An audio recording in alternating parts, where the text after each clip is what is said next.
பண்ணிடலாம். ஒரு 50 பேர் சேர்ந்தா ஒரு சொசைட்டி எல்லாமே எவ்ரிதிங். ஜி நான் ஏதாவது டிராஃபிக்ல இருந்தாலோ டிரைவ் பண்ணும்போதோ மீட்டிங் எதாவது இருந்தாலோ அட்டன் பண்ண மாட்டேன். லிஸ்ட் வரது அதுக்கப்புறம் வந்து அட்டன் பண்ணுவேன்.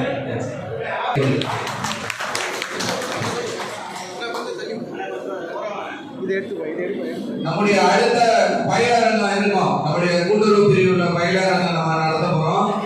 அதுல இதே போல நம்முடைய ஜியா அடுத்தவரை கூப்பிடுவோம். இதே போல கூட்டுறவு துறையில வல்லுநர்களையும் நம்ம அழைச்சு பெரிய அளவுல நம்ம கூட்டுறவு துறை எனது அருமை சகோதரர் வழக்கறிஞர் மற்றும் உங்கள் பிரிவுடைய மாநில தலைவர், மாநில அமைப்பாளர் அண்ணன் சொல்லியிருந்தார். திருவண்ணாமலைக்கும் மீனாட்சிக்கும் எப்படி உறவுன்றத எனக்கு அவருக்குள்ள உறவை வச்சு கூட கம்பேர் பண்ணிக்கலாம். அதனாலே என்னமோ தெரியல, நான் விருப்பப்பட்ட துறையை அவர் கையில் கொடுத்துட்டு மீனாட்சி ஆளக்கூடிய ஆன்மீகத்தை என் கையில் கொடுத்துட்டாங்க. ஒரு விஷயம் நீங்க புரிஞ்சுக்கணும், இன்னைக்கு உலகமே கொண்டாடக்கூடிய ஒரு ஆண்டு உங்களுடைய ஆண்டு. யாருக்காவது இதை பத்தி தகவல் தெரியுமா? யாருக்காவது இதை பத்தி உங்களுக்கு தகவல் தெரியுமா? வரக்கூடிய 2025ஆம் ஆண்டு கூட்டுறவு ஆண்டு. உலகம் கொண்டாடிக்கிட்டு இருக்கு இன்னைக்கு உங்க பிரிவை. ஏதோ பாஜக கட்சியும் அண்ணன் சொன்ன மாதிரி ஆர்எஸ்எஸ் கொண்டாடல. ஐநா சபை அறிவிச்சிருக்கு 2025ஆம் ஆண்டு உலகம் முழுக்க கொண்டாடப்பட வேண்டிய ஒரு ஆண்டு. எதற்காக என்றால் கூட்டுறவுக்காக. இதை தவிர வேற என்ன உங்களுக்கு நான் சொல்லி புரிய வைக்கணும் சொல்லுங்க? இதே 25ஆம் ஆண்டு உலகத்தில் இருக்கக்கூடிய அத்தனை தலைவர்களுக்குமே கோலோச்சிக்கிட்டு இருக்கக்கூடிய ஒரே தலைவராக இருக்கக்கூடிய ஆள் யாருன்னு கேட்டா உலகத்துல ஒரே நம்பர் 1 தலைவர் யாரு? கொஞ்ச நாளைக்கு முன்னாடி நம்பர் 1 மாநிலம் எதுன்னு கேட்டுட்டு இருப்போம். 10 வருஷத்துக்கு முன்னாடி நம்பர் 1 நாடு எதுன்னு இப்ப கேட்டுட்டு வராங்க. இப்ப நாம சொல்ல போறோம் நம்பர் 1 தலைவர் யாரு? அதுல என்ன சந்தேகம்? ஒருத்த உலகத்துக்கு வல்லரசுன்றா, இந்த பேசுறா, நாளைக்கு பேசுறா, என்ன நினைப்பான்னு அவனுக்கே தெரியல, என்ன செய்வான்னு அவனுக்கும் புரியல, நமக்கும் புரியல. ஒருத்த நான் தான் உலகத்தோட 2வது வல்லரசுன்னு சொல்லுவோம். ஆனா அவங்க என்ன செயல்பாட்டில் இருக்காங்க, வல்லரசுக்கு உண்டான தகுதி இருக்கான்னு அவங்களுக்கும் தெரியல. எல்லாரும் ஆட்சி படிக்க புதுசா நாங்க வந்துட்டு எனக்கு எல்லாமே எங்க கட்டுப்பாட்டுல கேட்போம். அவனால என்ன இருக்குன்னு வெளியில சோசியல் மீடியாவில் கூட விட மாட்டான்.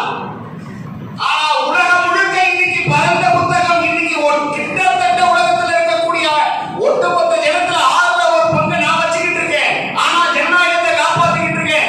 ஆனாலும் இந்த பாரத தேசத்துடைய பொருளாதாரத்தை 3வது பொருளாதாரமா மாத்திட்டு முதல் பொருளாதாரத்தை நோக்கி படிச்சுக்கிட்டு இருக்கேன். இதை விட ஒரு ஓப்பன் ஸ்டேட்மெண்ட் இருக்கக்கூடிய தலைவர் இந்த உலகத்துல யாரா இருக்காங்க? அந்த தலைவர் இருக்கிற குஜராத்ல உங்க கோஆபரேட்டிவ்ல உலகத்திலேயே நெருக்கக்கூடிய ஒரு அவார்டு 3 நாளைக்கு முன்னாடி. யாராவது படிச்சீங்களா? 4 நாளைக்கு முன்னாடி படிச்சவங்க கை தூக்குறவங்க டக்குனு சொல்லுங்க. அந்த கம்பெனி பேரு அமுல். உங்களுக்கு எல்லாரும் தெரியும். அந்த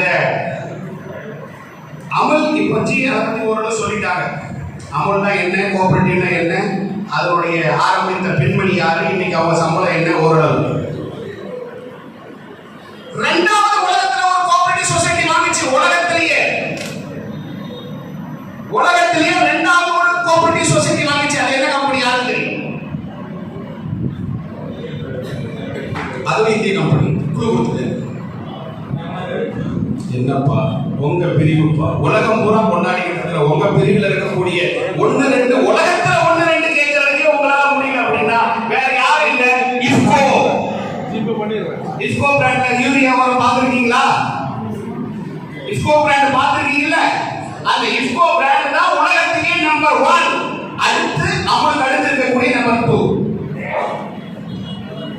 உலகத்துல கோஆபரேட்டிவ் சொசைட்டில 1 2 வச்சிருக்கிற உங்க பிரிவு எப்பேற்பட்ட பிரிவா இருக்கும், எவ்வளவு நாலேஜ் இருக்கிறவங்களா இருக்கும், எவ்வளவு உழைப்பு இருக்கிறவங்களா இருக்கும், எவ்வளவு அர்ப்பணிப்போட இருக்கிறவங்களா இருக்கும். சொல்லுங்க.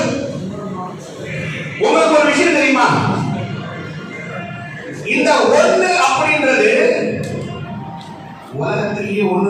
சொன்னாங்கல்ல, இந்தியாவில் மட்டும் எத்தனை கோஆபரேட்டிவ் சொசைட்டி இருக்கு சொல்லுங்க பார்க்கலாம்.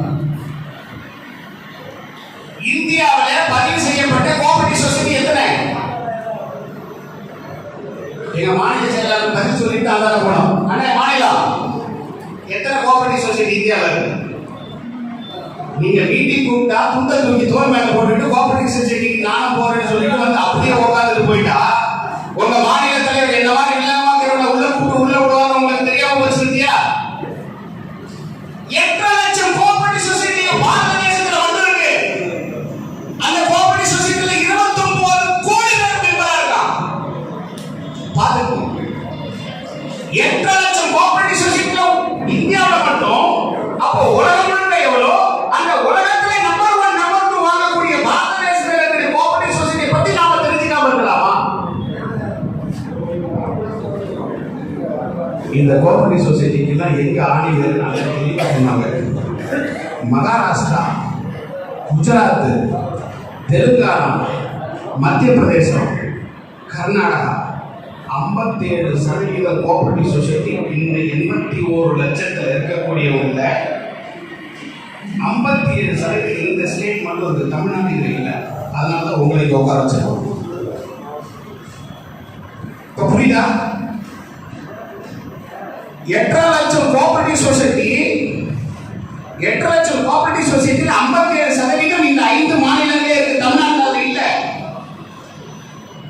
ஆனா நீங்க புரிஞ்சுக்கணும், இப்போ பாரத தேசத்துல ஏன் அதுக்கு முக்கியத்துவம் கொடுக்குறாங்கன்றதை ஜி சொல்றதை நீங்க தெரிஞ்சுக்கிட்டு ஒரு கோஆபரேட்டிவ் சொசைட்டி எதனால முக்கியத்துவம் அப்படின்றத உங்களுக்கு தெரிய வைக்கணும். இப்போ மத்திய அரசுடைய அதனுடைய பார்வை என்னன்னு நீங்க புரிஞ்சுக்கணும். பாரத பிரதமர் நரேந்திர மோடி அவங்க பொறுப்பேற்ற உடனே உள்துறை அமைச்சருக்கு கோஆபரேட்டிவ் சொசைட்டியை கொடுத்த உடனே அவங்க இலக்கு என்ன கொடுத்தாங்க? 2 லட்சம் மல்டி ஸ்டேட் கோஆபரேட்டிவ் பதிவு பண்ணி ஆகணும். இப்போ நீங்க என்ன சேர்ந்து நீங்க மட்டும்தான். அதனால தான் உங்களுக்கு அந்த பிரிவு. உங்க டார்கெட் என்ன? இப்போ 2 லட்சம் மல்டி ஸ்டேட் நீங்க பண்ணி ஆகணும்.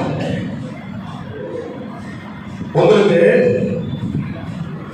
2 லட்சம் மல்டி ஸ்டேட் பண்றதுக்கு சென்ட்ரல் கவர்மெண்ட் எவ்வளவு ஒதுக்கி இருக்கு? ஒவ்வொரு வருஷத்துக்கும் 500 கோடி, 4 வருஷத்துக்கு 2000 கோடி மல்டி ஸ்டேட் கோஆபரேட்டிவ் தொடங்குறதுக்கு. அப்படின்னா அந்த அரசாங்கம் இன்னொரு உத்தரவு போட்டிருக்கு, 20,000 கோடி அந்த கோஆபரேட்டிவ் சொசைட்டிக்கு கணக்கு. அவங்க என்ன கொடு அலாட்மெண்ட் எவ்வளோ? 20,000 கோடி கோஆபரேட்டிவ் சொசைட்டி இருக்கு. எந்த பிரிவா தமிழ்நாட்டில் இருக்கக்கூடிய 30 பிரிவு 37 பிரிவுனாலே எந்த பிரிவா சென்ட்ரல் கவர்மெண்ட் 20,000 கோடி ஒதுக்கிக்குமான்னு சொல்ல முடியுமா? பணத்தை வாரி உங்க கால அபிஷேகம் பண்ணக்கூடிய ஒரு பிரிவுனா எந்த பிரிவு? பணத்தை வாரி உங்ககிட்ட கொட்டி கொடுக்கிற பிரிவு எதுனா இந்த கோஆபரேட்டிவ் பிரிவு தான்.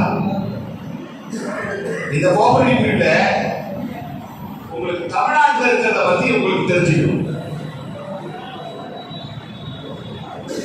உலகம் பூரா 8 லட்சம் இருக்கு, தமிழ்நாட்டில் 18,500 கோஆபரேட்டிவ் சொசைட்டி. தமிழ்நாட்டில் எவ்வளவு இருக்கு? 18,500 கோஆபரேட்டிவ் சொசைட்டி இருக்கு. ஆனா அந்த 18,500ல எங்கால இப்போ யார் கோஆபரேட்டிவ் அமைச்சர் நம்ம தமிழ்நாட்டில்?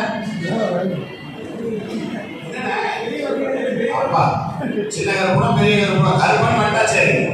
அவர் சொல்றாரு 1.5 கோடி பேருக்கு மட்டும்தான் ரினியூ பண்ணி இருக்கிறாங்க. இன்னும் 64 லட்சம் பேரு ரினியூவே பண்ணல. 64 லட்சம் பேர் யார் யார் வருவா? பாடி பரதேசி பாவம். என்னைக்கோ ஒரு நாளைக்கு நகை வைக்கிறதுக்காக ஒரு அக்கௌண்ட் ஓபன் பண்ணா அவங்ககிட்ட 1000 ரூபாய் புடிங்கி மெம்பர்ஷிப்பா சேர்த்து அந்த கோஆபரேட்டிவ் சொசைட்டில வச்சிருந்தோம் பாரு, அவெல்லாம் திருப்பி ரினியூ பண்ணவே மாட்டான். ஒன்ன மாதிரி முடிச்சவைக்கு ஊர் சொந்த கொள்ளடிக்கிறவன் அந்த ஏரியாவில் திமுக அவனுக்கு கீழே இருக்கக்கூடிய வட்டம் வந்து இதெல்லாம் 1.5 கோடி ரினியூ ஆயிடுச்சு. இப்போ நான் எலெக்ஷன் வச்சா யார்கிட்ட போய் கோஆபரேட்டிவ் சொசைட்டி சேரும் சொல்லுங்க? 18,500 கோஆபரேட்டிவ் சொசைட்டிக்கு யார்கிட்ட போய் சேரும்? போன முறை எலெக்ஷன் இருந்துச்சு, உங்களுக்கு அந்த விஷயத்தை தெரியும். ராஜேந்திரன் ஐஏஎஸ் அந்த எலெக்ஷன் கமிஷனர் ஆபீசரா இருந்து கோஆபரேட்டிவ் சொசைட்டியை தொடங்கி வச்சார் அந்த எலெக்ஷனை. அப்போ அதிமுக பீரியட் திமுகவுக்கு 2 டைரக்டர் ஒதுக்கிட்டாங்க. மேல இருந்தே உத்தரவுல 2 டைரக்டர் ஒதுக்கிட்டாங்க. ஆனா இந்த முறை அதிமுக யார் கூட இருக்கு? இப்போ அந்த 2க்கு பதிலா 4 யாருக்கு ஒதுக்கணும்? 4 ஒதுக்கணும்னா நீங்க என்னவா இருக்கணும்? அதான் மெம்பரா 4 டைரக்டர் உங்க சொசைட்டில நீங்க வாங்கணும்னா நீங்க கட்டாயம் அதுல உறுப்பினரா இருக்கணும். மெம்பர்ஷிப் இல்லாம கோஆபரேட்டிவ் சொசைட்டி உள்ள என்ட்ரி கூட உங்களால ஆக முடியாது. இப்போ நீங்க மெம்பர் ஆகணும்னா என்ன செய்யணும்? இருக்கிற சொசைட்டில நீங்க திமுக கவர்மெண்ட் தமிழ்நாட்டில் இருக்கக்கூடிய 18,500 போய் எந்த சொசைட்டியில் வேணாலும் நீங்க ஆதார் அட்டை, ஓட்டு அட்டை, ரேஷன் அட்டை கொடுத்து மெம்பர்ஷிப் வாங்கிக்கலாம். 100 ரூபாய் கேட்பான், 500 ரூபாய் கேட்பான், 1000 ரூபாய் கேட்பான். சொசைட்டிக்கு ஏற்ற மாதிரி பிரச்சனை ரைட். இப்போ ஜி சொன்னாரு பாருங்க, சொசைட்டினா என்ன? இவ்வளவு கொட்டு இருக்கு, இவ்வளவு கொட்டி இருக்கு, எந்த ரூபத்துல இந்த சொசைட்டி என்ன ஆரம்பிக்கிறது எனக்கு முதல்ல அது தெரியல, அதை சொல்லுங்க அப்படின்னா. ஒண்ணுமே வேணாம். மகளிர் சொல்லிக் கூட எத்தனை பேருக்கு தெரியும்? ஆண்கள் சொல்லிக் கூட எத்தனை பேருக்கு தெரியும்? இளைஞர் நற்பணி மன்றம், இளைஞர் ரசிகர் மன்றம் எத்தனை பேருக்கு தெரியும்? இவெல்லாம் எப்படி சொசைட்டி ஆரம்பிச்சாலும் அதுதாங்க சொசைட்டி. 10 பேர் சேர்ந்து நீங்க ஆதார் அட்டையை வாங்கிட்டீங்கன்னா நீங்க ஒரு சொசைட்டி. முதல் விஷயம் எவ்வளவு பேர் வேணும்? 10 பேர் ஸ்டேட் கோஆபரேட்டிவ் சொசைட்டி ஆரம்பிக்கிறதுக்கு போதும். 10 பேரோட ஆதார் அட்டை உங்களால வாங்க முடியாதா? ஒரு ஆதார் அட்டை வாங்க. அந்த 10 பேர் வச்சு நான் எங்க போய் லிஸ்ட் பண்ணுவேன்? முதல் விஷயம், நீங்க என்ன தொழில் செய்யறீங்களோ அந்த தொழிலுக்கே கோஆபரேட்டிவ் சொசைட்டியை உருவாக்கிடுங்க. நான் விவசாயி, அக்ரிகல்ச்சர் சொசைட்டி, நான் மென்ஷன், நான் மேஸ்திரி, கட்டிட தொழிலாளி, நான் தண்ணி நெய்கிறவன், உனக்கு நெசவாளர், உனக்கு என்ன தொழில் இருக்கு, நீ என்ன தொழில் செஞ்சாலும் சரி, அதிக அரசு அதிகாரிகளை தவிர நீ என்ன தொழில் செஞ்சாலும் உனக்கு அந்த கோஆபரேட்டிவ் சொசைட்டி உருவாக்கலாம். யார் சொன்னது? நான் சொல்லல. 97வது கான்ஸ்டிடியூஷனல் அமெண்ட்மெண்ட் இந்தியாவில் சொல்லியிருக்கு. எப்படி ஒருத்தருக்கு பேச்சு உரிமையோ வீட்டு உரிமையோ உனக்கு சொத்துரிமை இருக்கணுமோ அது போல நீ கோஆபரேட்டிவ் சொசைட்டி அமைக்கிறதுக்கு உனக்கு நான் சட்டத்தை தரேன். உருவாக்குறது பாரதத்துக்கு நினைக்கிறோம். எந்த ஊர்லயும் சொசைட்டி வச்சுக்கிறதுக்கு உன்னால கேஸ் போட்டு தடை வாங்க முடியாது. பிஜேபி காரன் தடை என்ன சொல்ல முடியாது. பிஜேபி காரன் சொசைட்டி தடை பண்ண சொல்ல முடியாது. தனி கான்ஸ்டிடியூஷனல் 91ல உங்களுக்கு தனி அமெண்ட்மெண்ட் கொடுத்திருக்காரு பாரத நரேந்திர மோடி. தமிழ்நாட்டில் இல்ல, பாரத தேசத்தில் இருக்கிற எவன் வேணாலும் கோஆபரேட்டிவ் சொசைட்டி ஆரம்பிக்கலாம். அது அவங்களுடைய கான்ஸ்டிடியூஷனல் ரைட். இப்ப சொல்லுங்க, உங்களுக்கு என்ன தடை? என்ன தொழில் வேணாலும் ஆரம்பிங்க.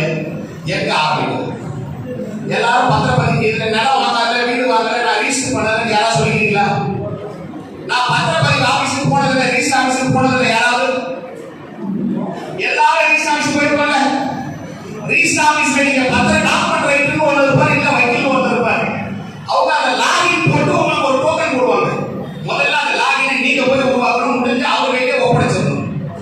முதல்ல லாகின் போட்டு அதிலேயே சங்கங்கள் பதிவு ஒரு பிரிவு வரும். சங்கத்துக்குள்ள போயிட்டீங்கன்னா நீங்க கேட்கிற 10 பேருடைய டீடைல் கேட்கும், 10 பேரோட ஆதார் கேட்கும், உங்களுடைய கான்ஸ்டிடியூஷன் அமெண்ட்மெண்ட்ஸ் கேட்கும். என்னென்ன மெமரண்டம் ஆஃப் அசோசியேஷன், என்ன ஆர்டிகல் ஆஃப் அசோசியேஷன், ஒண்ணுமே கவலைப்படாது, பயப்படாதீங்க, தரப்படாதீங்க. யாராவது ஒரு கோஆபரேட்டிவ் சொசைட்டி வச்சிருந்தா கேளுங்க, இல்லாட்டி என்கிட்ட பிடிஎஃப் இருக்கு, உங்களுக்கு நான் எல்லாம் அனுப்பிட்டேன். கவலையா என்ன பண்ணணும்? அது உங்களுடைய நோக்கம் தெளிவா இருக்கணும். எந்த தொழிலுக்கு உங்களுக்கு உருவாக்கணும்னு நினைக்கிறீங்க? கோஆபரேட்டிவ் என்னங்க? தனியானா கஷ்டப்படாதா? 10 பேரா சேர்ந்து செய்யலாம். தனியானா பால் கறந்து ஊத்திட்டு இருக்கான். நம்ம ஊர்ல பால் கறக்கு இல்லையா? இன்னைக்கு உலகத்துல நம்ம கோஆபரேட்டிவ் சொசைட்டி ஒரு பொம்பளைக்கு 2 லட்சம் ரூபாய் சேலரி மாசத்துக்கு. ஏன் என் வீட்டுல பால் ஊத்தி கறக்குறாங்க? ஆனா நான் 40 ரூபாய்க்கு 30 ரூபாய்க்கு தான் ஊத்திட்டு இருக்கேன். எனக்கு மட்டும் ஏன் கிடைக்கல? அங்க 5 பேர் ஒண்ணா சேர்ந்தாங்க, 10 பேர் ஒண்ணா சேர்ந்தாங்க, அந்த பொருள்ல இருக்கக்கூடிய லாபத்தை உருவாக்குனாங்க. அந்த லாபம் இவங்களுக்கு ஷேர் ஹோல்டருக்கு வருது, இந்த மெம்பர்ஸுக்கு வருது. அந்த பாலுக்கு 2 லட்சம் ரூபாய் மதிப்பு இல்ல, அந்த எண்ணத்துக்கு 2 லட்சம் ரூபாய் மதிப்பு வந்துருச்சுல. உங்களுக்கு எதுவுமே தெரியும் என்னென்ன வகையில் அந்த கேபிட்டல் கோஆபரேட்டிவ் சொசைட்டி செய்யலாம்னு சொல்றாங்க. மீனவர்களுக்கு இப்போ தனி டிபார்ட்மெண்ட் உருவாக்கி இருக்கோம் ஸ்கீம்ல.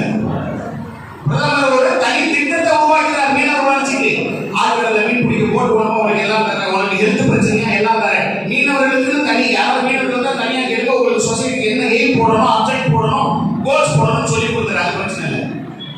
நார்மலா விவசாயிகள் 90% இருக்கீங்க, கட்டிட தொழிலாளர் நிறைய பேர் இருப்பாங்க. இவங்க என்ன பண்ணணும் சார்? கட்டிட தொழிலாளர்கள் வெல்ஃபேர் கூட ஆரம்பிக்கலாம். நீங்க கட்டடம் கட்டி இப்போ கான்ட்ராக்ட் நிறைய பேர் உருவாகிருக்கீங்க, எனக்கு தெரியும். நிறைய பில்டிங் கான்ட்ராக்ட் தான் இப்போ ரியல் எஸ்டேட் தான் நம்பர் 1 பிசினஸ் உங்களுக்கு, அதை மாற்றுறது இல்லை. அந்த ரியல் எஸ்டேட் பிசினஸ் பில்டர்ஸ் இல்லையா, அந்த ஒரு பில்டர் வீட்டில் சுற்றி இருக்கிற 10 பேரை பிடிச்சி சொசைட்டி உருவாக்கி ஏழைகளுக்கு நான் வீடு கட்டி கொடுக்குற அந்த சொசைட்டியெல்லாம் நாங்கள் ரன் பண்ணுற பேரில் ஒரு சொசைட்டியை உருவாக்கி நீங்கள் பில்டிங் கட்டுற ஆகிற அந்த 50 லட்சமோ 1 கோடியோ ஒரு டெபாசிட்டை உங்கள் பேங்க் அக்கௌண்ட்டில் வச்சிங்கன்னா கவர்மெண்ட் அதே அளவு 50 லட்சம் வச்சு சொன்ன மாதிரி கொடுத்துருவாங்க. முதலுக்கு நீ எங்கேயும் போகிறல, பில்டிங் கட்டுற கான்ட்ராக்டர் 10 பேர் இந்த ஊர்ல ஒன்னா சேர்த்துக்கிட்டா போதும், அவருக்கு அவர் வைக்கிற முதலுக்கு ஈக்குவலா கவர்மெண்ட் கொடுத்தே தீரணும். கொஞ்சம் வேலை செய்யலாம், கொஞ்சம் வேலை செய்யலாம். விஷயம் புரிஞ்சு போச்சா? எந்த தொழில் வேணாலும் நீங்க ஆரம்பிக்கலாம், தடையே கிடையாது. ஆனா அந்த தொழில எந்த நோக்கம் என்ன செய்யணும் அப்படின்றதுதான். நீ 21 டைரக்டர் வரைக்கும் போட்டுக்கலாம், ஒன்றும் பிரச்சனை கிடையாது. இன்னும் அடுத்தது மல்டி ஸ்டேட் வருது, ஜிக்கு வருது. இப்போ உங்களுக்கு ஸ்டேட் லெவல் பிரச்சனை இருக்காதுன்னு நினைக்கிறேன். தயவு செஞ்சு இன்னும் அமல்லே இருக்காங்க. அமல் விஷயத்துக்கு உள்ள வந்துட்டேன்னா அது ஒரு பெரிய கிளாஸா போயிட்டு அப்படின்னு நான் பார்த்தேன். இருந்தாலும் அண்ணனுடைய விருப்பத்தை நிறைவேற்றதுக்காக கடைசியாக 2 நிமிஷம் அமலுக்காகவே ஒதுக்கிறேன், கவலைப்படாதீங்க.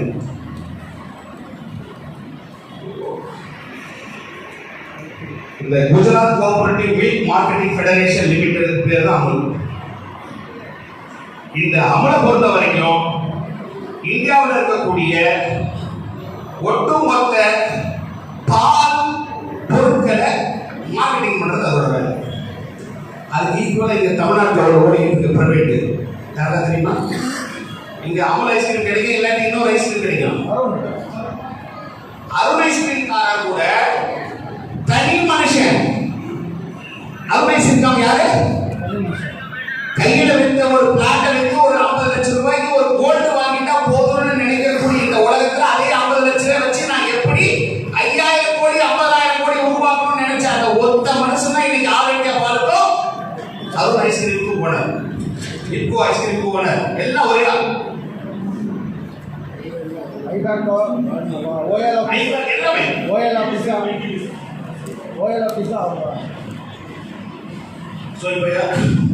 இதை என்னன்னு இந்த ஃபார்மர் அமுல் பிராண்டை பொறுத்த வரைக்கும் நான் இன்னும் 2-3 விஷயம் வந்துடுறேன். அவங்களுக்கு தேவை எப்போ ஆரம்பிச்சாங்க, எப்படி முடிச்சாங்கன்றதை நான் ஒரு பிடிஎஃப் போட்டு தலைவருக்கு அனுப்பிடுறேன். அதை நீங்கள் எப்படி வேணாலும் நீங்கள் படுத்தீங்க. அதோட வளர்ச்சியும் அதோட எழுச்சியும் எப்படின்றத இன்னைக்கு அவங்க வாங்கின நம்பர் 1 பிராண்டு நாம தெரிஞ்சுக்கிட்டோம். அது பிரச்சனை இல்லை. எனக்கு தேவை உங்களை அந்த இடத்துக்கு கொண்டு போய் உட்கார வைக்க நான் இப்போ என்ன பேசணும். ஏன்னா 5 நிமிஷத்துக்கு மேலே தலைவர் ஏற்றுவேன். அவங்களுக்கு தேவை சரி நான் அதெல்லாம் ஒளிமுறை கிடையாது. அதனால இருக்கிற 2 நிமிஷத்துல முடிச்சிடறேன்.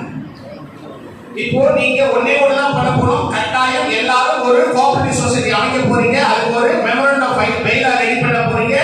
ஒரு யார் யாருக்கு தலைவர் செயலாளர் பொருளாளர் போட போறீங்க. அதை கொண்டு வந்து கோஆபரேட்டிவ் சொசைட்டி ரிஜிஸ்ட்ரேஷன் ஆஃப் பத்திரம் ரிஜிஸ்டர் பண்ற அதே ரிஜிஸ்டர் ஆபீஸ் தான் நீங்க சொசைட்டியை ரிஜிஸ்டர் பண்ணிக்கலாம். ஆட்டோமேட்டிக்கா அது எங்க போகும்?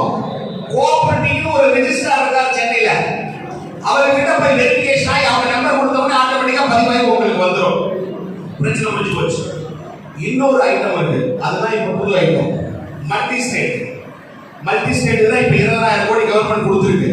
மல்டி ஸ்டேட்டுக்கு என்ன பண்ணணும்? ஒண்ணுமே பண்ண வேணாம். என்னுடைய சொந்தக்காரு 51 பேரு ஆந்திராவில் இருந்தா போதும். தமிழ்நாட்டில் 51 பேர் என் மாமன் மச்சான் அக்கா தம்பி குழந்தை 18 வயசு அவனை எல்லாரும் ஒரு ஆதார் அட்டை 51 பேருக்கு முடிஞ்சு போச்சா? ஒரு நோக்கு போட்டு சொசைட்டி ரெடி பண்றீங்களா? அதே சொசைட்டி அதே பைலாவை கொண்டு போய் கர்நாடகாவில் வைங்க. கர்நாடகாவில் ஒரு 59 பேரை போடுங்க. 2 ஸ்டேட் எதுவுமே கிடைக்கல. நேரம் பாண்டிச்சேரிக்கு வழக்கமா போறீங்க இல்லையா? அங்க போய் ஒரு 2 நாள் எக்ஸ்ட்ரா தீர்த்து ஒரு 51 பேரை போட்டுருங்க. So multi any one plus 2 ஸ்டேட்டுக்கு மேலதான் multi. Tamil Nadu Pondicherry multi, Tamil Nadu Andhra multi, Tamil Nadu Bangalore Karnataka multi. So இரு மாநிலங்கள்ல 50 பேருக்கு மேல இருக்கக்கூடிய சொசைட்டிகள் சேர்ந்து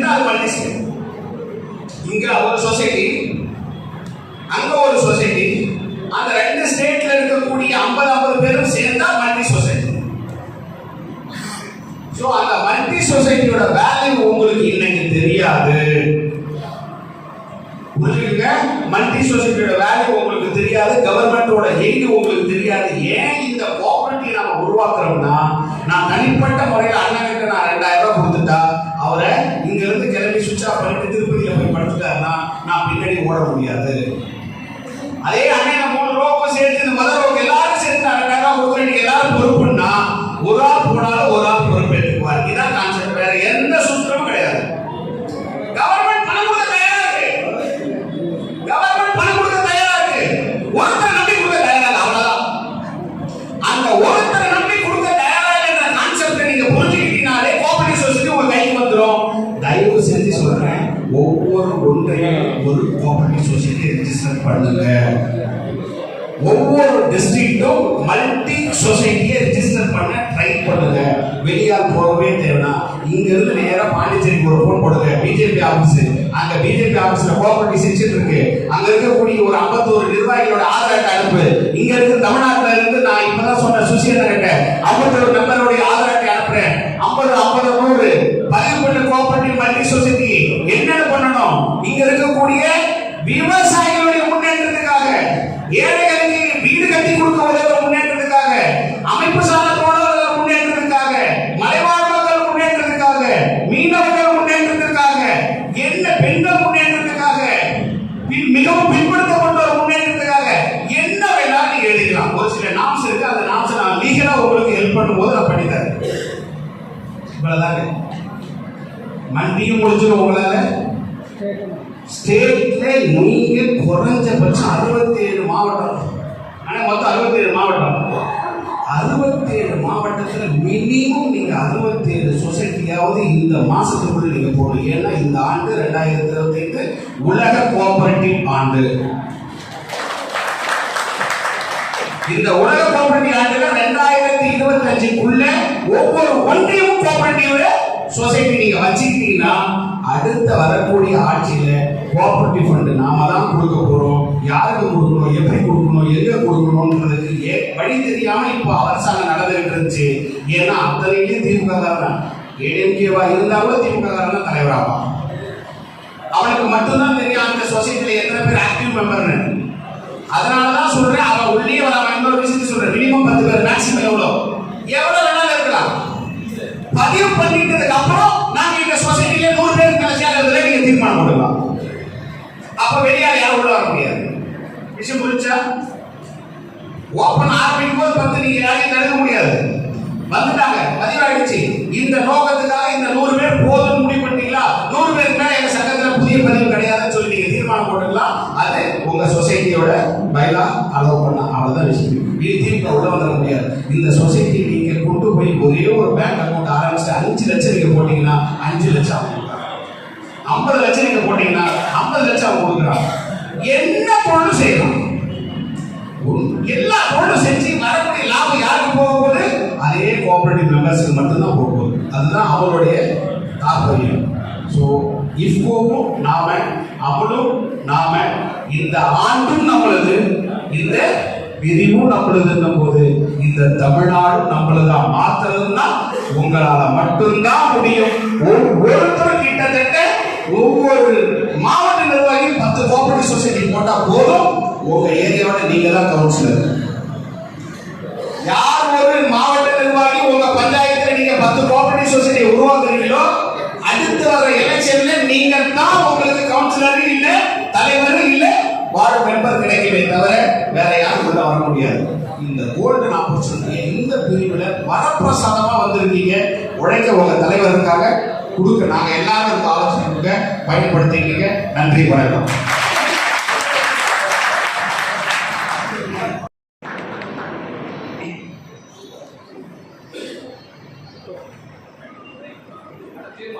அடுத்தபடியாக மாவட்ட பாஜக அலுவலகத்தில் சிறப்பு ஆலோசனை கூட்டம். நம்முடைய பிரிவின் சார்பில் எதிர்கால திட்டங்கள் குறித்து நிறைவேற்றப்பட்ட தீர்மானங்கள் 1.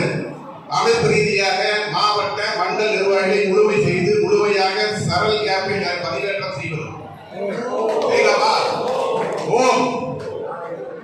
அடுத்து சின்ன இரங்கல் தீர்மானம். இரங்கல் தீர்மானத்துக்கு முதல் இரங்கல் தீர்மானத்தை நம்ம கொண்டு வந்தோம், இருந்தாலும் வாசிச்சிடலாம். திருவண்ணாமலை தெற்கு மாவட்ட தலைவர் திரு ரமேஷ் அவர்களின் தந்தையார் தெய்வ திரு குசேலன் அவர்களின் இரங்கல் தீர்மானம். ஓம் சாந்தி. அனைத்து மாநில மாவட்ட மண்டல நிர்வாகிகள் அனைவரும் அவர்களுக்கு பயன்பெறுகின்ற ரேஷன் கடைகளில் கரீப் கல்யாண திட்டத்தில் பாரத பிரதமர் புகைப்படத்துடன் அறிவிப்பு பலகை அமைத்தல், மேலும் பயன்பெறும் நபர்களை பதிவடைதல். தீர்மானம் 3 புரிஞ்சுதா? 3 அனைத்து மாநில மாவட்ட மண்டல நிர்வாகிகள் அனைவரும் அவர்களுக்கு பயன்பெறுகின்ற ரேஷன் கடைகளில், நம்ம பகுதியில் இருக்கிற ரேஷன் கடையில கரீப் கல்யாண திட்டத்தின் மாநில தலைவர் சொல்லிட்டு இருக்க திரும்ப அந்த திட்டத்தை கரீப் கல்யாண திட்டத்தின் கீழ் பாரத பிரதமர் புகைப்படத்துடன் கூடிய அந்த பெயர் பலகையை வைக்கணும். வைக்கலாமா? மூன்றாவது தீர்மானம் நிறைவேற்றப்பட்டது. 4வது தீர்மானம், நாம் அனைத்து கூட்டுறவு பிரிவு நிர்வாகிகளும் அனைவரும் கூட்டுறவு வங்கிகளில் A கிளாஸ் ஓட்டு போட தகுதியாக இருக்கணும்னா A கிளாஸ் மெம்பர் ஆகணும். 10 ரூபாய் மெம்பர் இருந்தால் தகுதியாகாது. அதனால A கிளாஸ் உறுப்பினர்களை அதிக அளவில் சேர்ப்பது, மேலும் கூட்டுறவு வங்கிகளுக்கு தேர்தல் நடைபெற உள்ளதால் அதிகப்படியான வேட்பாளர் நிறுத்தி வெற்றி பெற செய்ய உறுதியேற்பது. ஏன்னா நம்ம பகுதியில் நாம் எல்லாருமே அடுத்த தடவை தொடக்க கூட்டுறவு வேளாண் சங்கத்தினுடைய தலைவராக இருக்கணும். அந்த எண்ணத்தோட நாம் செயல்படுறோம். அந்த தீர்மானத்தை 4 தீர்மானம் நிறைவேற்றப்படலாம். அனைத்து கூட்டுறவு பிரிவு வங்கிகளிலும் மத்திய அரசு திட்டங்களை பயனாளிகளுக்கு முழுமையாக பயன்பெற செய்வது, மேலும் இதற்கு உண்டான மாவட்ட நிர்வாகிகளை உடனடியாக நியமிப்பது. 5வது தீர்மானம். 6வது தீர்மானம், அனைத்து மாவட்டத்திலும் நம் கூட்டுறவு பிரிவு சார்பாக மாவட்ட தலைமை அலுவலகத்தை மிக விரைவாக திறக்க வேண்டும். நமது கூட்டுறவு பிரிவு சார்பாக ஒரு மாவட்ட தலைமையாக திறக்க வேண்டும் சொல்லி கூட நம்ம மாநிலத்தில் சொல்றாரு. நம்ம இந்த மாநில தீர்மானத்தை அதை நிறைவேற்றலாமா? மாநில தலைவர் சுற்றுப்பயணத்தின் போது, பேரம்பாடியுடைய மாநில தலைவர் சுற்றுப்பயணத்தின் போது நம் பிரிவின் சார்பாக முழுமையாக கலந்து கொள்ள வேண்டும். பொறுப்பேற்ற அனைத்து நிர்வாகிகளும் அதில் கலந்து கொண்டு அதே இடத்துல அந்த மாநில தலைவர் அவர்களே நம்ம கூட்டுறவு பிரிவு சார்பாக பிளக்ஸ் பேனர்கள் வைக்கிறோம் சொல்லி போட்டு ஒரு தீர்மானம் நிறைவேற்றப்பட்டிருக்கிறது. தீர்மானத்தை நிறைவேற்றலாமா? மாநில பிரிவுகளின் மாநில கூட்டத்திற்கு கும்பகோணத்தில் வரும் 29ஆம் தேதி அனைத்து மாவட்ட மண்டல நிர்வாகிகளை ஒருங்கிணைத்து நமது மாவட்டத்திற்கு ஒவ்வொரு மாவட்டத்திற்கும் 105 பொறுப்பாளர் நியமனம் செய்து அனைத்து பொறுப்பாளர்களை முழுமையாக மாநில கூட்டத்தில் கலந்து கொள்ள செய்ய வேண்டும். இல்லாம நம்ம ஒரு மாவட்டத்திலிருந்து எல்லா மாவட்ட நிர்வாகிகள் மண்டல நிர்வாகிகள் அத்தனை பேர்த்தையும் முழுமையா போட்டு அந்த அத்தனை பேர்த்தையும் நாம் அந்த கும்பகோணம் மீட்டிங் கொண்டு வரலாமா?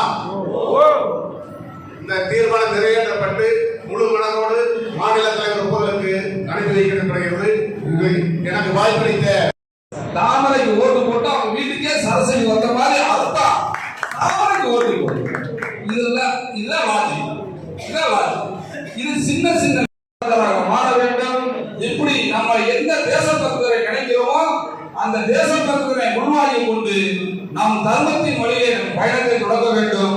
அப்படி தொடங்கும் பொழுது முதல் படியாக கூட்டுறவுத்துறையில் வருகின்ற தேர்தலில் நம் அனைவரும் கூட்டுறவுத்துறையுடைய சேர்மனாகவும் வயல் சேர்மனாகவும் டைரக்டராகவும் அமைவதற்கு இது ஒரு பெரிய வாய்ப்பாக அமையும். இதுபோல் நம் பல்வேறு மக்கள் பிரதிநிதித்துவத்தை இதன் மூலம் நாம் உருவாக்க முடியும்.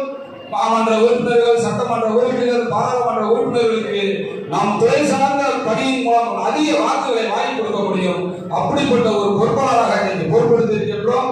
ஆகவே நம்மளுடைய கடமை, நம்மளுடைய பணியை நாம் உணர்ந்து நம் பகுதியில் நம் பணி செய்தால் போதும்.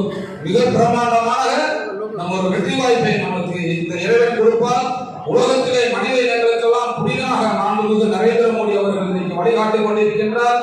அவர் தலைமையிலே நம் சட்டமன்ற குழு தலைவர் மதிப்புக்குரிய பன்முகால மாண்புமிகு இன்றைய மாநில தலைவர் நயனார் நாகேந்திரன் அவர்கள் நாம் இரட்டை இலக்கிலே சட்டமன்ற உறுப்பினர் யாத்திரையை 2026 தொடங்கப் போகிறேன் என்று சபதம் எடுத்து இன்று தமிழகம் தலைநிமிர தமிழரின் பயணத்தை மாவட்டந்தோறும் நடத்தி கொண்டிருக்கின்றார். அந்த பயணத்தினை பார்த்தாலே தெரியும். 10 பைசா கொடுக்காமல் மக்கள் சக்தி கூடுகின்ற ஒரு இயக்கம் எதிர்கொண்டால் அது பாரதிய ஜனதா கட்சி தான் என்று இன்று வருகின்ற நாட்கள் தமிழகத்தின் தேர்தல் திருவிழாவை நாம் வெற்றி பெற காத்திருக்கின்றோம்.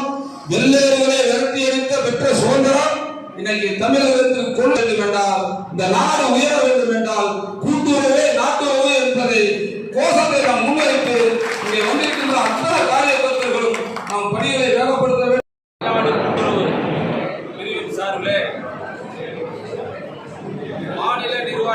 மாவட்ட தலைவர்களுடைய சிறப்பு ஆலோசனை கூட்டம் திருவண்ணாமலை தெற்கு மாவட்ட அலுவலகத்தில் மாவட்ட தலைவர் ரமேஷ் அவர்களுடைய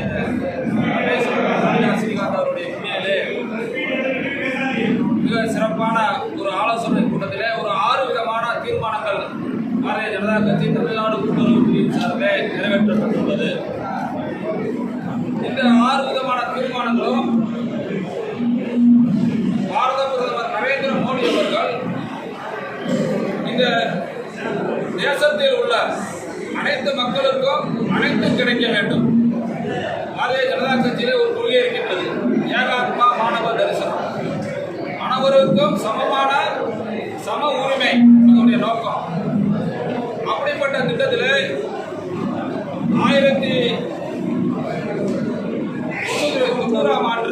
1991ஆம் ஆண்டு இந்தியாவிலே சட்ட விதிகளுக்கு உட்பட்டு கூட்டுறவுத்துறை உருவாக்கப்பட்டது. ஏழை எளிய விவசாய குடிமக்களுடைய வாழ்வாதாரம் உயர்வதற்காக உணவு தானிய பொருட்களை தயாரிப்பதற்கோ அதற்கான விதை வித்துகளை வாங்குவதற்கோ இந்த நாட்டின் மூலாதாரமாக விளங்கக்கூடிய விவசாயிகளுடைய முதுகெலும்பை நிமிர்த்த வேண்டும் என்பதற்காக உருவாக்கப்பட்ட இந்த கூட்டுறவுத்துறை தமிழகத்திலே நலிவடைந்து கொண்டே இருக்கின்றது. கூட்டுறவுத்துறை பார்த்தீங்கன்னா தெரியும், அக்ரோ கூட்டுறவுத்துறைலாம் இழுத்து மூடப்பட்டது, பல்வேறு கரும்பு ஆலைகள்லாம் இழுத்து மூடப்பட்டது.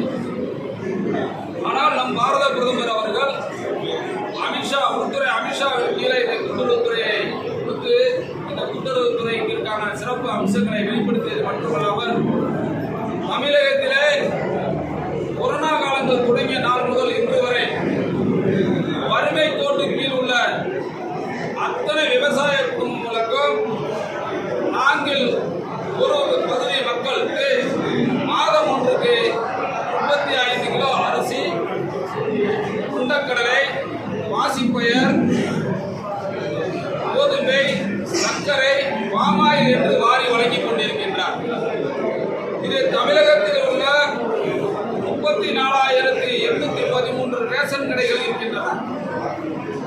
அத்தனை ரேஷன் கடைகளுக்கும் பிரதம மந்திரி கருப்புயான் யோசனா திட்டத்தின் மூலமாக கொடுக்கின்ற உணவுப் பொருட்கள் சென்று அடைந்து கொண்டிருக்கின்றதா என்று கேட்டால் அது உண்மை அல்ல, செல்லவில்லை. ஏன் என்றால் அங்கே விவசாயிகள் இருக்கின்ற விவசாயிகள் மிகவும் வறுமை கோட்டுள்ள விவசாயிகள் அங்கே இருக்கின்ற ரேஷன் கடை தமிழ்நாடு அரசு கீழே இயங்கக்கூடிய ரேஷன் கடை ஊழியர்கள் சொல்வதை தான் அவர்கள் கேட்க வேண்டியது இருக்கின்றது. இந்த மாதம் உங்களுக்கு அரிசி வரவில்லை, இந்த மாதம் உங்களுக்கு கோதுமை வரவில்லை, இந்த மாதம் உங்களுக்கு பாமாயில் வரவில்லை, முதலமைச்சருடைய திட்டத்தில் இருக்கின்ற இலவச அரிசி 20 கிலோ தான் வந்திருக்கின்றது என்று சொல்லி அந்த பயனாளிகளை புறந்தள்ளி விடுகிறார்கள். அத்தனை உணவுப் பொருட்களும் திருடப்படுகின்றது மாநில அரசாங்கத்தின் மூலமாக. அந்த தவறு இனிமேல் தமிழகத்திலே நடக்கக்கூடாது என்பதற்காக பாரதிய ஜனதா கட்சி கூட்டுறவு பிரிவு புதிய அத்தியாயம் என்று தொடங்கி அத்தனை ரேஷன் கடைகளுக்கும் பிரதம மந்திரி கருப்புயான் யோசனாவுடைய பேர் பலகை 4க்கு 3 என்ற அளவில் உருவாக்கி அந்த பேர் பலகைகளை மாதம் முதல் தேதியிலே ஒரு ரேஷன் கடையில 250 பயனாளிகள் இருக்காங்கன்னா அந்த 250 பயனாளிகளின் பேர் விவரத்தை பதிவு செய்து அந்த பயனாளிகளுக்கு எத்தனை கிலோ அரிசி வந்திருக்கிறது, என்னென்ன உணவு தானியங்கள் வந்திருக்கின்றன விழிப்புணர்வு ஏற்படுத்தக்கூடிய ஒரு நோக்கமாக இன்று பாரதிய ஜனதா கட்சி தமிழ்நாடு கூட்டுறவு பிரிவு திட்டமிட்டு அதனுடைய பயணத்தை தொடங்கி இருக்கின்றோம். மதுரையிலே பேர் பலகை வைக்கும் நிகழ்ச்சி தொடங்கிவிட்டது. இந்த மாதம் இறுதிக்குள் தமிழகம் எங்கும் நாங்கள் இந்த பேர் பலகை தொடங்க போகின்றோம். இரண்டாவதாக தமிழ்நாட்டில் உள்ள கூட்டுறவு சொசைட்டிகள், வேளாண் கூட்டுறவு, மத்திய கூட்டுறவு, கைத்தறி கூட்டுறவு என்று அத்தனை கூட்டுறவு சொசைட்டிகளிலும் சட்டமன்ற தேர்தலை தொடர்ந்து சொசைட்டி தேர்தல் நடைபெற இருக்கின்றது. இந்த சொசைட்டி தேர்தலை தமிழகத்தில் ஆட்சி செய்து கொண்டிருக்கின்ற திராவிட முன்னேற்ற கழக அரசாங்கம் ஏ கிளாஸ் மெம்பரை ரினிவல் செய்யாமல் காலதாமதப்படுத்திக் கொண்டிருக்கின்றார்கள். அவர்களுக்கு சாதகமானவர்களுக்கு ஏ கிளாஸ் மெம்பர், மற்றவர்களுக்கெல்லாம் சாதா மெம்பர் என்றே வைத்துக் கொண்டிருக்கின்றார்கள். அதை ரினிவல் செய்ய வேண்டும் என்று கேட்டால் அங்கே இருக்கின்ற கூட்டுறவு சேர்மனுடைய பதவிகள் காலாவதி ஆகிவிட்டது. இதுக்கு மாவட்ட ஆட்சித்தலைவர் ஒரு குழு அமைத்து அவங்க தான் ரினிவல் செய்ய வேண்டும் என்று காலதாமதப்படுத்திக் கொண்டிருக்கின்றார். நம்மளுடைய மாநில துணைத் தலைவர் கூட சொல்லையில சொன்னார், 1,00,000 பேருக்கு தான் ரினிவல் பண்ணியிருக்காங்க. இன்னும் 6 லட்சம் பேர் ரினியூல் பண்ணாத நிற்குது. அதனால் நம் கூட்டுறவு பொறுப்பாளர்கள்லாம் உடனடியாக சம்பந்தப்பட்ட கூட்டுறவுத்துறை அதிகாரிகளை சந்தித்து இது உடனடியாக ஏ கிளாஸ் கார்டு ரினியூல் செய்ய வேண்டும், இல்லைன்னா மாவட்ட ஆட்சித்தலைவரிடம் மனு கொடுக்க வேண்டும். அந்த மனுவின் மூலமாக நம்மளுக்கான ரினியூலை செய்ய வேண்டும், இல்லைன்னா நீதிமன்றத்தை நாடுவது என்று கூட்டுறவுத்துறை முடிவு செய்கின்றோம். அடுத்தபடியாக ஒவ்வொரு பகுதியிலும் நம்மளுடைய மத்திய அரசாங்கத்தின் மூலமாக தோட்டக்கலை விவசாயத்துறைக்காக 25 சென்ட் நிலம் வைத்திருக்கின்ற ஒரு விவசாயிக்கு 11 லட்சம் ரூபாய் மதிப்புள்ள 10 HP சோலார் மின்சாரம் 90% மானியத்தில் கொடுத்து கொண்டிருக்கின்றோம். 5 HP மின்சாரம் சோலார் மின்சாரம் 5 லட்சம் ரூபாய் 90% கொடுத்து கொண்டிருக்கின்றோம். 93% மாநிலத்திலே அத்தனை சொட்டு நீர் பாசன கருவிகளும் கொடுத்து கொண்டிருக்கின்றோம். இதுபோன்று இப்ப இருக்கின்ற பெண் குழந்தைகளுடைய வாழ்வாதாரம் முன்னேற வேண்டும் என்று மத்திய கூட்டுறவு சொசைட்டியின் மூலமாக 10th படித்திருக்கிற குழந்தைகள் 40 வயசுக்கு 45 வயசுக்கு உட்பட்ட குழந்தைகள் பெண் குழந்தைகளுக்கு பேட்ச் லைசன்ஸ், ஆதார், வங்கி கணக்கு இருந்தால் போதும். 720 சிவில் சர்வீஸ் இருந்தால் போதும். 3 லட்சம் ரூபாய் கடன் உதவியோடு ஆட்டோ வழங்கக்கூடிய ஒரு திட்டமும் தொடங்கி கொடுத்து கொண்டிருக்கின்றோம்.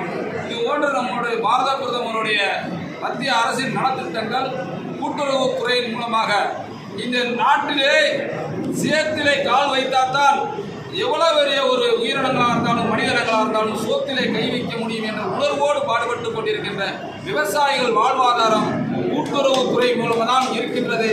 கூட்டுறவுத்துறை மேம்பட்டால் நாட்டு உயர்வு நிச்சயம் என்பதனால் தமிழ்நாடு பாரதிய ஜனதா கட்சி கூட்டுறவுத்துறை மிக தெளிவாக தன்னுடைய புதிய அத்தியாயத்தை தொடங்கி இருக்கின்றது. வரும் நாட்களில் மக்களுக்கு ஒரு விழிப்புணர்வு ஏற்படுத்துவோம். மக்களுடைய திட்டங்களை கொண்டு பொதுமக்களுக்கு சேர்ப்பதுதான் இந்த துறையினுடைய நோக்கம் என்று நாங்கள் இங்கே தீர்மானம் நிறைவேற்றி இந்த சிறப்பு ஆலோசனை கூட்டத்தில் முடிவு செய்திருக்கின்றோம்.